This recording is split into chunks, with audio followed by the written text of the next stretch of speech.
Eto na nga mga chong, marami tayong basketball updates! LA Tenorio, nag-voluntary exit pala sa Barangay Ginebra. Coach Tim Cone, bakit hindi na-impress sa performance ni Jason David? Isang araw matapos ma-reactivate etong si Jason David sa active lineup ng Barangay Ginebra matapos ibaba sa unrestricted free agency si LA Tenorio, ay agad ngang nakagawa ng malaking impact etong si Jason David sa Barangay Ginebra dahil kagabi lang kontra Northport Batambier ay napakaganda ng kanyang ipinakitang performance at siya pa nga yung tinanghal na best player of the game kung saan muntik na itong magtala ng double-double performance na 25 points, 9 rebounds, 3 assists at 2 steals. Halos hindi nga rin sumablay etong si Jason David, kaya naman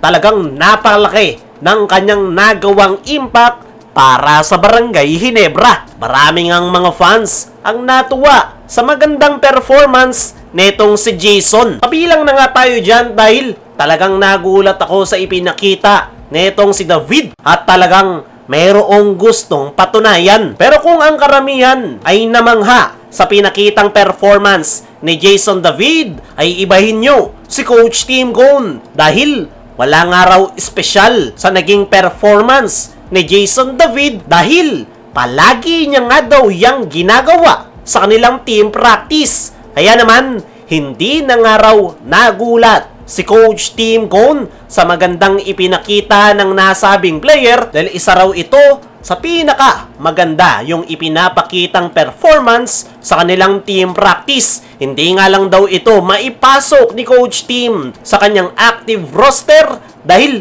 loaded na loaded yung kanilang guard rotation. Hindi nga raw mabitawan ni Coach Tim yung kanyang mga gwardya, lalong-lalo na yung mga veterano. Kaya naman, noong mag-giveaway raw si LA Tenorio para mag-focus sa Batang Gilas, ay doon na nga raw nagkaroon ng opening si Jason David sa kanilang active lineup. Para sa akin mga chong, ay magaling naman talaga etong si Jason David. Matagal na natin niyang binabanggit sa mga past video natin, talagang natatabunan lang siya ng mga star at veteran players ng Barangay Ginebra. Kaya naman, hindi siya makakuha ng playing time noong mga nakalipas na season at yung pinakamalala na nangyari sa kanya ay nalaglag siya sa active roster. Pero ngayon na nakabalik na siya sa lineup ng Ginebra ay ipinapakita netong si Jason David na hindi nagkamali si Coach Tim sa pagkaka-reactivate ng kanyang pangalan. At sa ganda ng pinakita netong si Jason David sa kanyang naging debut game ay panigurado na magtutuloy-tuloy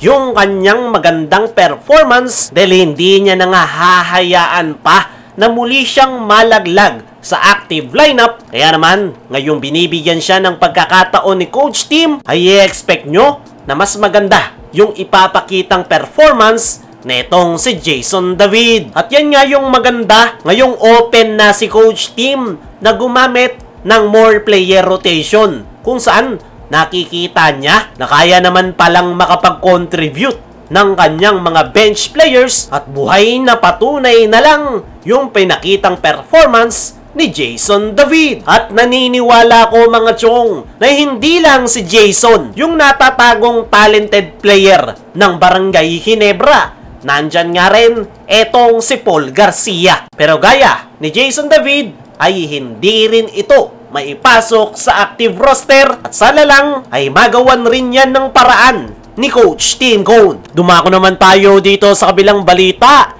LA Tenorio, nag-voluntary exit pala sa Barangay Ginebra. Netong mga nakalipas nga na araw mga chong ay pumutok yung balitang pagkakalagay ng Barangay Ginebra sa unrestricted free agency kay LA Tenorio. At nagpaliwanag nga si Coach Tim sa naging press con interview kagabi na si LA Tenorio daw yung voluntary na nagsabi kay Coach Tim na ilagay siya sa unrestricted free agency with rights to salary. Kinausap nga raw siya ni LA Tenorio na ilagay muna sa UFA para ma-open yung kanyang spot sa Barangay Ginebra active lineup. Nagpaalam nga raw si Tenorio na magpo-focus muna ito sa Batang Gilas at hindi ito makakadalo sa kanilang practice at makapaglalaro ng isang buwan. Pero paglilinaw ni Coach Tim, temporary lang yung pagkakalagay ni L.A. Tenorio sa UFA. At once nga raw na matapos yung stint nito sa Siaba, ay looking forward si Coach Tim na i-activate ulit si L.A. Tenorio. Ayun nga dyan mga chong, ay nalinawan na ang lahat na mismong si L.A. Tenorio yung nagsuggest kay Coach Tim na ilagay muna siya sa UFA. At tama yung naging desisyon na yan ni L.A. Tenorio dahil yung pumalit nga sa kanya sa active lineup ay si Jason David na napakaganda agad ng ipinakitang performance kontra sa Northport Batampier. At naniniwala ko mga chong na unti-unti na talagang magta-transition si L.A. Tenorio from player to coaching duty. Inaantay na nga lang ito ng management at nakaabang na nga sa kanya yung kanyang magiging bagong trabaho bilang parte ng coaching staff ni Coach Tim Gone sa Barangay Ginebra. Kaya mga chong, ano masasabi nyo? Si L.A. Tenorio pala yung nag-request na ibaba muna sa lineup. Ano rin yung masasabi nyo sa naging performance ni Jason David? I-comment mo lang dyan sa ibaba.